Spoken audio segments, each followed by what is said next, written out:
Radio-Canada.ca Intelligence artificielle. Ottawa finance la création d'un outil pour déchiffrer les mots de passe, publié mardi le 9 novembre 2021. Conçu pour la GRC, l'outil fragiliserait la sécurité informatique des Canadiens, redoutent des spécialistes. Bonjour et bienvenue sur la chaîne Citoyen Lucide. Nous sommes aujourd'hui mardi le 16 novembre 2021. Donc mes chers citoyens lucides, aujourd'hui on va faire une petite enquête spéciale en rapport avec l'article que je viens de vous décrire précédemment. Poursuivons avec la lecture de l'article que j'ai commencé à lire tantôt. Si un outil de déchiffrement tombe entre de mauvaises mains, on peut s'inquiéter des conséquences dans la vie de tous les jours pour l'ensemble de la population, selon l'expert en intelligence artificielle Nicolas Paperneau. Le gouvernement fédéral et la Gendarmerie royale du Canada mettent au défi le secteur privé de concevoir un outil d'intelligence artificielle pouvant déchiffrer des données saisies durant des enquêtes criminelles, une proposition qui inquiète des experts en technologie. Au Canada, les forces policières ne peuvent obliger une personne à fournir un mot de passe. Pour contourner cet obstacle, Ottawa offre 1 million de dollars à une entreprise privée pouvant mettre au point un prototype fonctionnel qui serait en mesure de les déchiffrer. C'est une très mauvaise idée, lance sans détour Nicolas Paperneau, professeur à l'Université de Toronto qui détient une chaire en intelligence artificielle à l'Institut Vector. Si on parvient à développer un outil qui est capable de casser le chiffrement des données, ça aura des conséquences très graves pour de nombreux systèmes informatiques, explique-t-il. On ne peut pas s'assurer qu'une fois qu'un tel outil existe, il ne soit utilisé que par les autorités compétentes. La GRC n'a pas le meilleur bilan. L'utilisation de technologies de chiffrement constitue un obstacle grandissant pour les forces policières au pays, selon la sergente Caroline Duval de la GRC. De plus en plus, les criminels se servent de systèmes de chiffrement élaborés pour échapper aux enquêtes ou empêcher les enquêteurs d'accéder légalement aux données saisies au cours d'enquêtes criminelles. Or, le Canada et ses forces policières n'ont pas le meilleur bilan en termes de retenue et de valorisation de la transparence dans l'utilisation des outils basés sur l'intelligence artificielle. L'an dernier, des commissaires à la vie privée ont condamné l'utilisation de l'outil de reconnaissance faciale Clearview AI par différents corps policiers canadiens dont la GRC, évoquant une surveillance de masse et une violation manifeste du droit à la vie privée des Canadiens. Une fois qu'une technologie existe, il devient de plus en plus difficile de limiter son utilisation. La tentation de l'utiliser dans un large éventail de contextes devient plus grande. Les progrès que nous faisons en termes de sécurité informatique seraient remis en question et fragilisés si on développait des outils qui sont destinés à déchiffrer des données.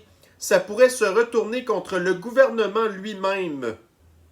Questionné par Radio-Canada sur la façon dont le gouvernement compte s'assurer que l'outil conçu ne sera pas utilisé à des fins mal intentionnées, le ministère de la Sécurité publique qui encadre la Gendarmerie royale du Canada n'a pas encore répondu aux questions que lui a fait parvenir Radio-Canada.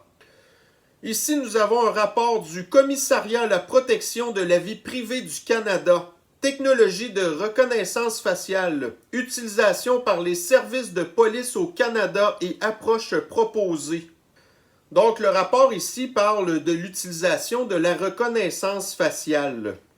La technologie de reconnaissance faciale constitue désormais un outil puissant qui est d'un intérêt considérable pour les organismes d'application de la loi et les entités commerciales.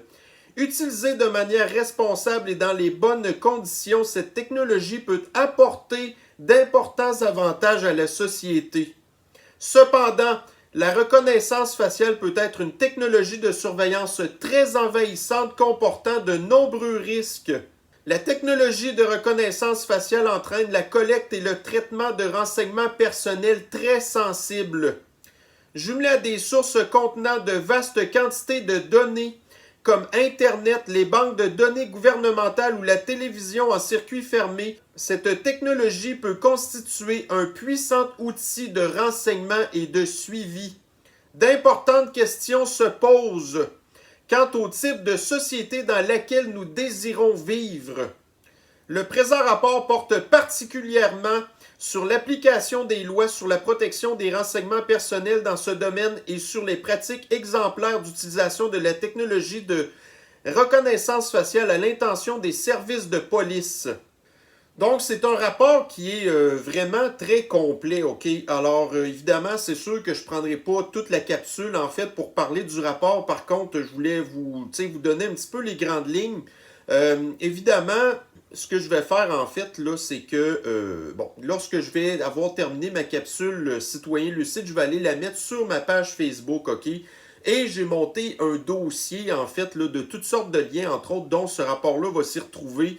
Alors, si jamais vous êtes intéressé à le connaître là, de long en large, en fait, vous serez en mesure de pouvoir aller le retrouver sur ma page Citoyen Lucide.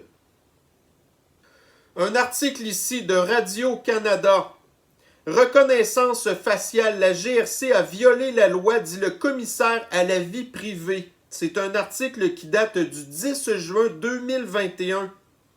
Dans un rapport d'enquête déposé jeudi au Parlement, le commissaire à la protection de la vie privée du Canada, Daniel Terrien, affirme que l'utilisation par la GRC du logiciel controversé de reconnaissance faciale Clearview AI constitue une violation grave des droits des Canadiens.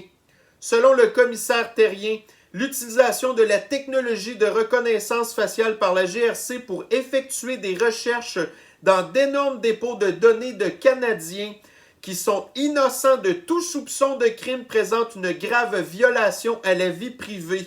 L'an dernier, le quotidien américain de New York Times a révélé que la firme américaine Clearview AI, qui offre des services de reconnaissance faciale notamment au corps policier, avait extrait plus de 3 milliards de photos de sites d'Internet publics comme Facebook et Instagram. Les photos de nombreux enfants ont également été collectées par ce même procédé.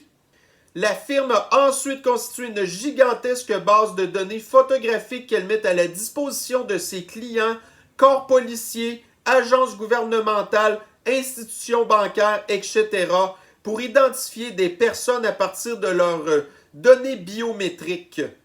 Or, la constitution d'une telle banque de photos sans le consentement explicite des personnes qui y figurent est contraire aux lois canadiennes, ont statué les autorités de protection de la vie privée d'au moins 3 provinces, dont le Québec, l'Alberta et la Colombie-Britannique. Une institution gouvernementale ne peut pas collecter des informations personnelles auprès d'un agent tiers si celui-ci a collecté ces informations de manière illégale. Plus de 600 corps policiers et organismes d'application de la loi ont eu recours au service de Clearview AI en Amérique du Nord et ailleurs. Au Canada, 48 corps de police y auraient eu accès, dont la GRC, qui a admis avoir acheté au moins 2 licences en octobre 2019. Radio-Canada. Des policiers ont utilisé l'outil illégal Clearview en Colombie-Britannique. Un détective de Vancouver a utilisé le logiciel lors d'une enquête sur la pornographie juvénile. C'est un article paru le 10 février 2021. 5 policiers et un citoyen britanno-colombien ont utilisé le service illégal de reconnaissance faciale Clearview AI, une révélation qui renforce le besoin d'avoir des lois plus strictes et des peines dissuasives, plaident des experts. Radio-Canada. Une application utilisée par la police peut identifier les gens à partir d'une seule photo. Un article paru le 20 janvier 2020. Une enquête du New York Times lève le voile sur Clearview, une entreprise en démarrage qui a développé dans le plus grand des secrets une application de reconnaissance faciale qui peut identifier les gens à partir d'une seule photo de leur visage. Clearview fonctionne exactement comme vous l'imaginez. Il suffit de téléverser une photo de la personne que vous désirez identifier et l'application vous montre toutes les images publiques de la personne en question, en plus des sources de chacun des clichés. Selon l'entreprise, l'application a un taux d'efficacité de 75%. L'entreprise explique que les forces de l'ordre fédérales américaines, dont le FBI et le département de la sécurité intérieure, se servent de son application. Un article de la presse. Les pratiques de la GRC comportent des lacunes graves et systémiques. Un article paru le 10 juin 2021. La Gendarmerie royale du Canada a violé la loi sur la protection des renseignements personnels en utilisant près de 500 fois le logiciel de reconnaissance faciale de Clearview AI. Les conclusions du rapport très sévère à l'égard du corps policier fédéral soulignent que la GRC a menti au sujet de son utilisation de cette technologie controversée. Ici un rapport du Commissariat à la protection de la vie privée du Canada, paru le 27 octobre 2020. Reconnaissance faciale et intelligence artificielle. Les autorités internationales du droit à la vie privée réclament davantage de protection et de responsabilité. La presse. Un article paru le 27 février 2020. Bell veut vous faire suivre en continu. Alors que les autorités enquêtent sur des systèmes de reconnaissance faciale, la presse a appris que Bell voulait vendre cette technologie aux entreprises.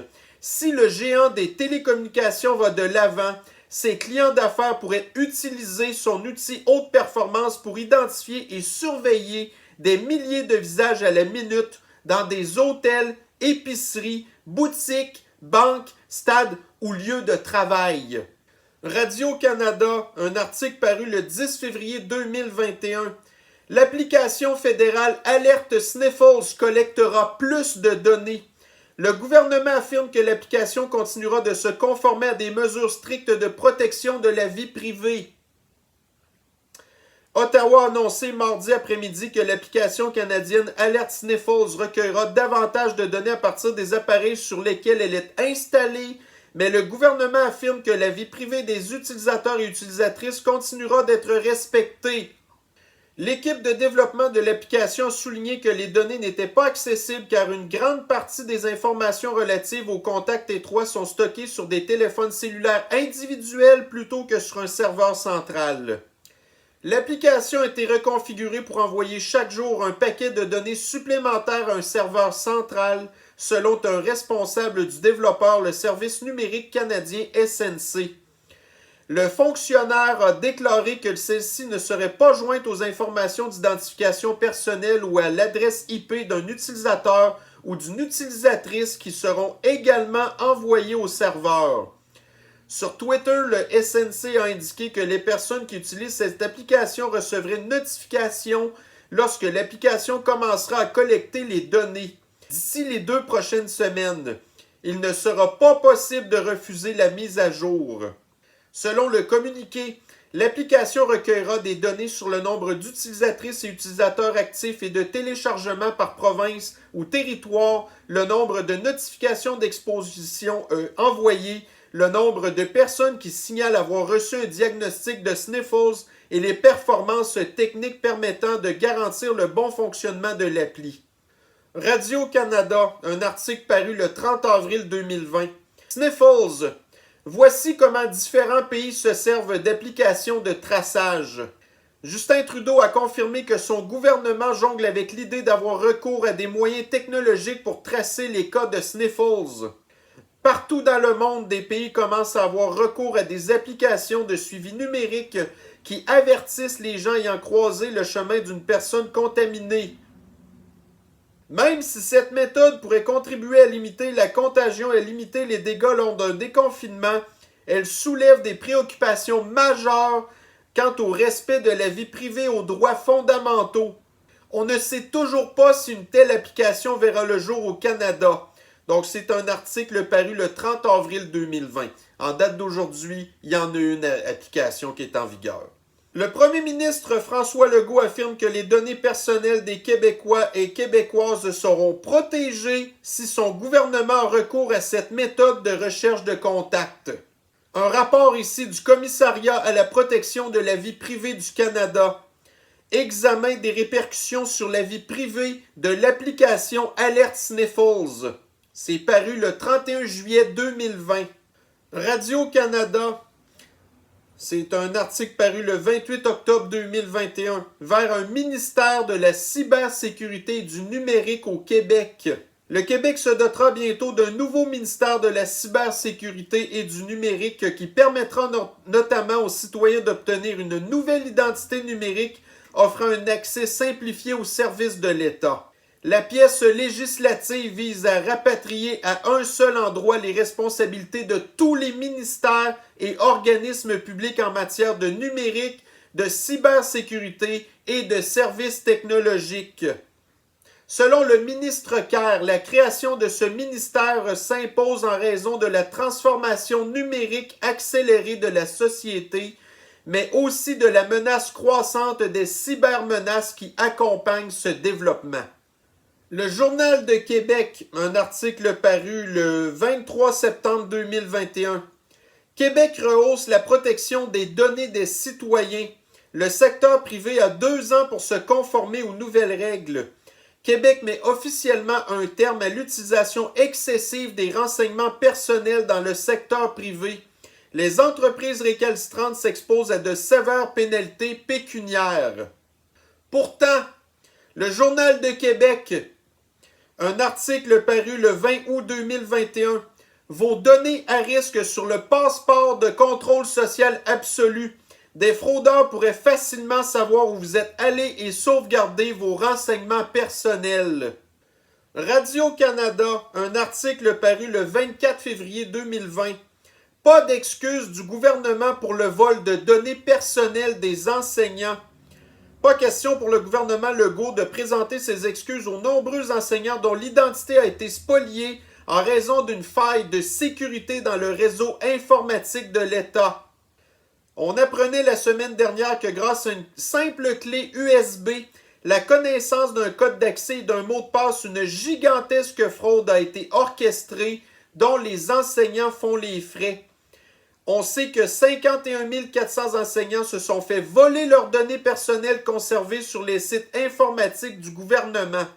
Au total, cependant, la fraude pourrait s'étendre à 360 000 enseignants en poste actuellement ou retraités. Radio-Canada, un article paru le 11 mai 2021. Brèche informatique. Impossible d'aviser les 5000 parents touchés dans l'immédiat.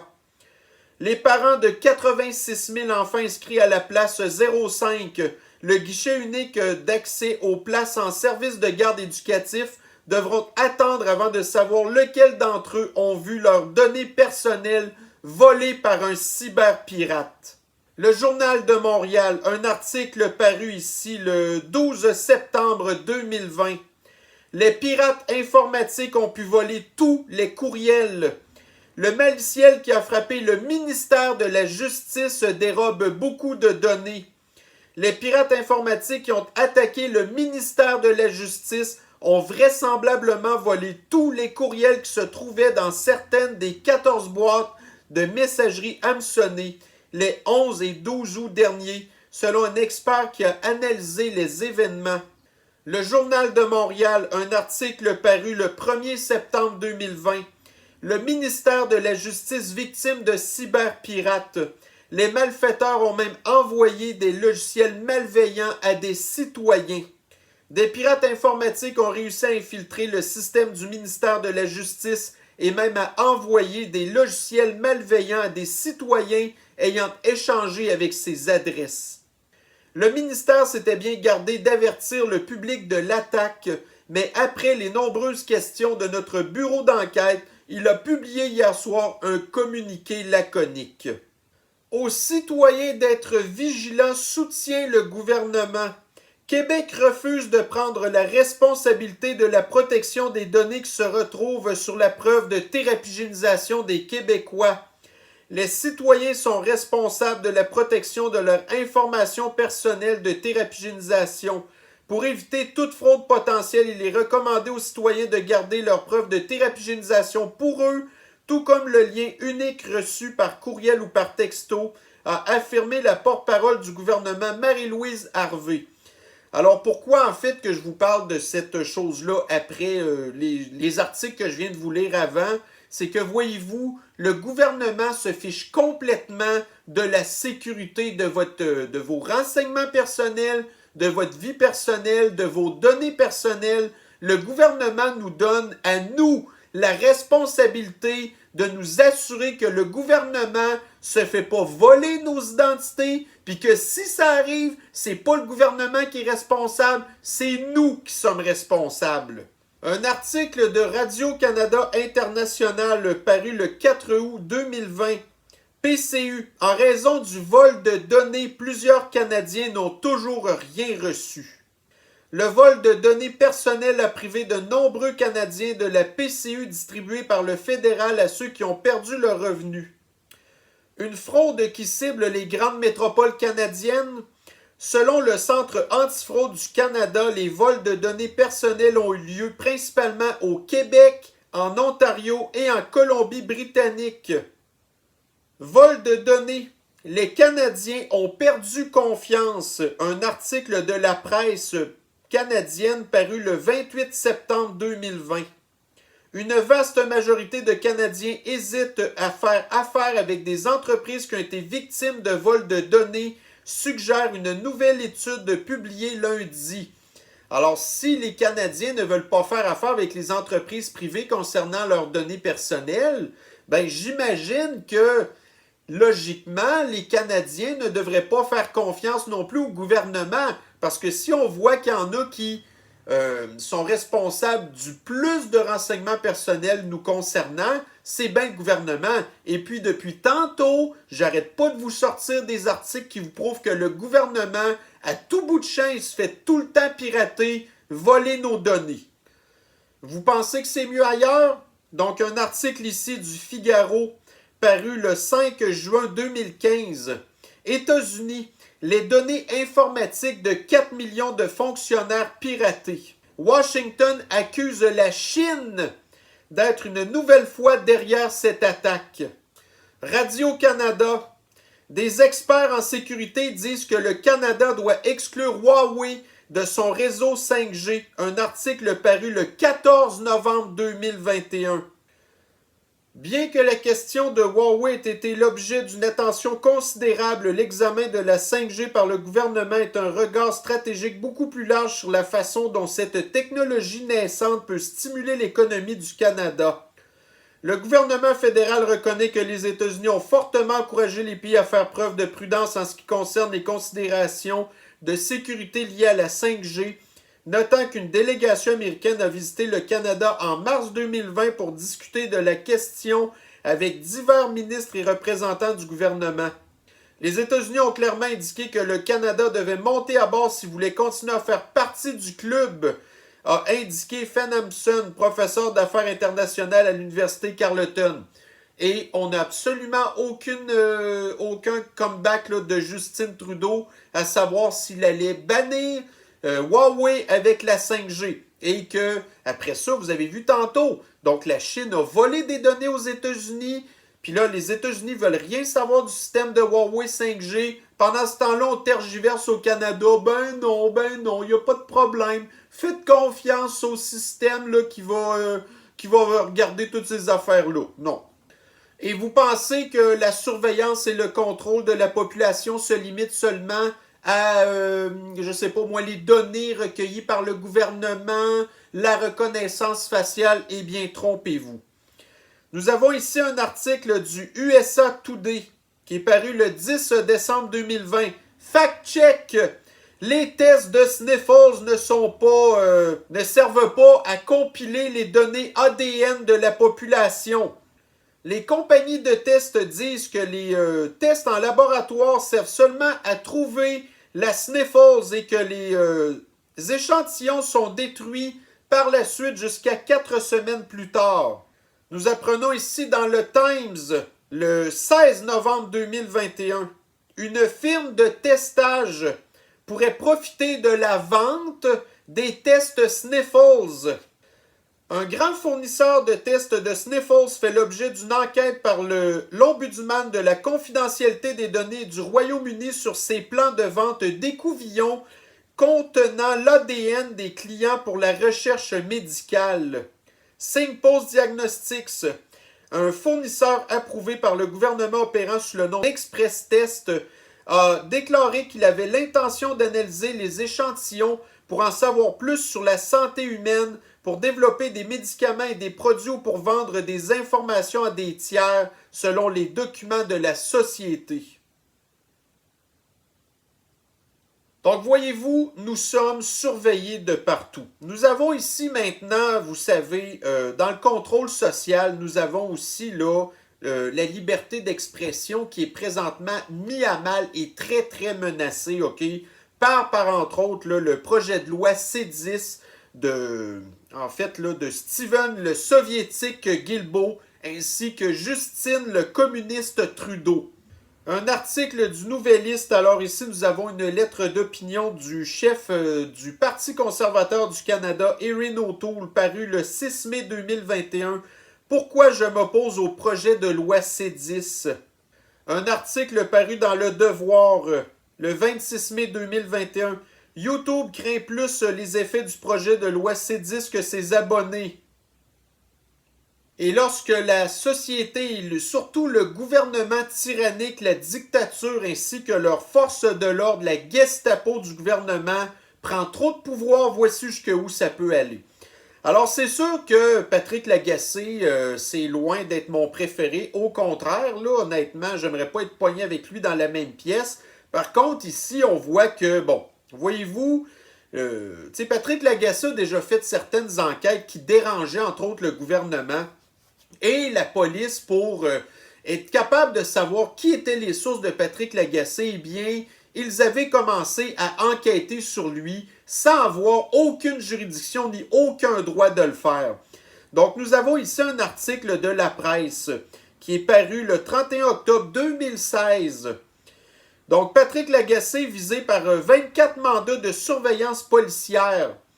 Le service de police de la ville de Montréal, SPVM, a placé sous surveillance l'iPhone du chroniqueur Patrick Lagacé afin de connaître l'identité de ses interlocuteurs pendant plusieurs mois et de pouvoir le localiser avec le GPS intégré dans une opération sans précédent connue au Québec. On était en 2016. Voyez-vous, la technologie n'était pas encore rendue au niveau où on est rendu. Et malgré ça, le gouvernement s'est mis les deux mains dans la marde et en faisant des affaires qui étaient totalement illégales.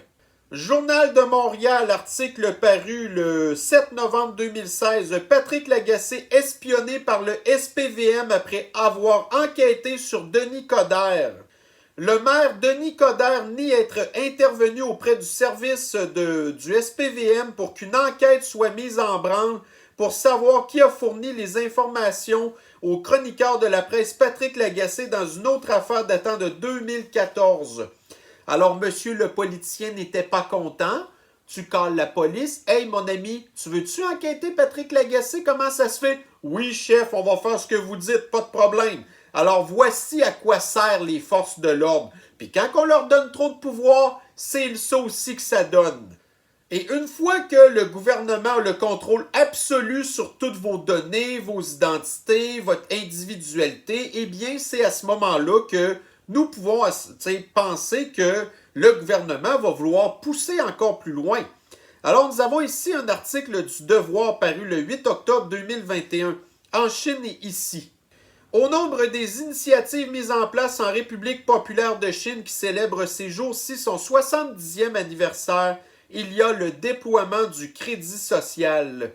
Un programme qui, dans une logique de développement économique, vise à accroître la confiance et à favoriser une meilleure responsabilisation des personnes.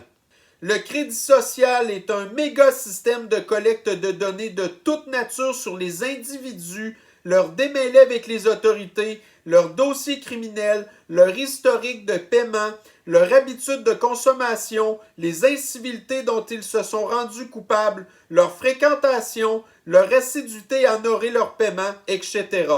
En somme, une kyrielle d'informations collectées et compilées par les autorités aux fins d'attribuer un score à chaque individu. Alors, quand on voit ici, le gouvernement collecte nos données de toute nature, il connaît nos démêlés avec les autorités, nos dossiers criminels, les historiques de paiement, ça ne sera pas trop difficile à avoir. Nos habitudes de consommation, ça s'en vient. les incivilités dont ils se sont rendus coupables, leur fréquentation. Fait que voyez-vous, on n'est pas très très loin du crédit social. Selon le score qu'il obtient, un individu peut accéder à des privilèges. Un article paru ici dans Iris, 23 juillet 2019, de nos codes de crédit au crédit social chinois. Ce système de crédit social est, bien entendu, d'abord et avant tout un outil de contrôle à l'usage du régime chinois aux ambitions totalitaires. Moi, je regarde aller notre gouvernement, puis c'est juste à ça que je pense. Un gouvernement de plus en plus totalitaire qui contrôle nos vies, qui a utilisé la pandémie de Sniffles pour pouvoir implanter en catastrophe le contrôle social grâce au passeport de contrôle social absolu. Et après ça, le restant, ça va débouler. Donc, tu sais, voyez-vous, le passeport de contrôle social absolu, le ministère là, de l'identité numérique, ça va pas mal vite, les affaires, hein? Tout ça grâce à la pandémie planifiée par les gouvernements pour contrôler la population. Puis voyez-vous, tous les gouvernements ont tout embarqué en même temps. Tous les gouvernements maintenant ont un passeport de contrôle social absolu, puis à quelques dates près, tout est arrivé en même temps. Un article dans Le Monde, paru le 16 janvier 2020. En Chine, le crédit social des citoyens fait passer les devoirs avant les droits. Ce concept accrédite l'idée d'un capital de points accordé par l'État aux citoyens qui peut être bonifié ou bien s'éroder. Une contrôlocratie rendue possible grâce à toutes sortes de paramètres et à l'intelligence artificielle. Reconnaissance faciale, intelligence artificielle, Clearview AI, ça vous sonne-tu des cloches, ça, ces affaires-là? Et nous avons ici, dans le site du gouvernement du Canada, conséquences pour la sécurité des mégadonnées et du système de crédit social. J'ai lu cette patente-là assez rapidement et je peux vous dire que c'est très inquiétant de voir que c'est dans le gouvernement du Canada et honnêtement, j'ai pas remarqué que c'était très très critique à l'endroit du programme de crédit social en Chine et que c'était même plutôt, ça l'embellissait plus que d'autres choses. Alors, qui est à la tête du gouvernement du Canada présentement? Justine le communiste Trudeau, qui aime la Chine.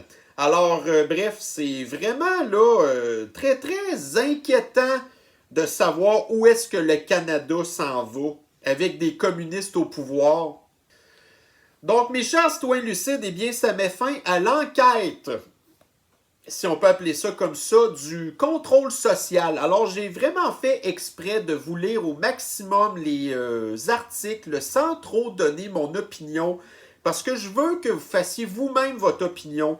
Par contre, là, voyez-vous, j'ai pris les pièces du puzzle un petit peu partout, OK? Puis quand on regarde l'ensemble du portrait, moi, personnellement, je ne veux absolument rien savoir que le gouvernement se mette le nez dans ma vie privée. Alors, une des raisons pour laquelle j'ai refusé la thérapie-génisation, c'est parce que je ne veux rien savoir du passeport de contrôle social absolu. Le plus que je vais mettre des bâtons dans les roues dans le gouvernement pour qu'ils soient absolument pas du tout en mesure de qu'est-ce qui se passe dans ma vie privée, même si j'ai absolument rien à cacher, ça ne regarde absolument pas du tout le gouvernement qu'est-ce que je fais dans ma vie. Et surtout, en plus, voyant comment est-ce qu'ils sont pas capables de protéger nos données. Alors, non merci le gouvernement, c'est pas vrai que tu vas t'ingérer dans ma vie. Donc, mes chers citoyens lucides, eh bien, vous serez capables de pouvoir retrouver la capsule sur ma chaîne Facebook Citoyens Lucides et je vais mettre en lien tous les articles que j'ai décrits pendant la capsule. Alors, sur ce, je vous souhaite une bonne journée, prenez soin de vous et de votre vie personnelle. Bye bye.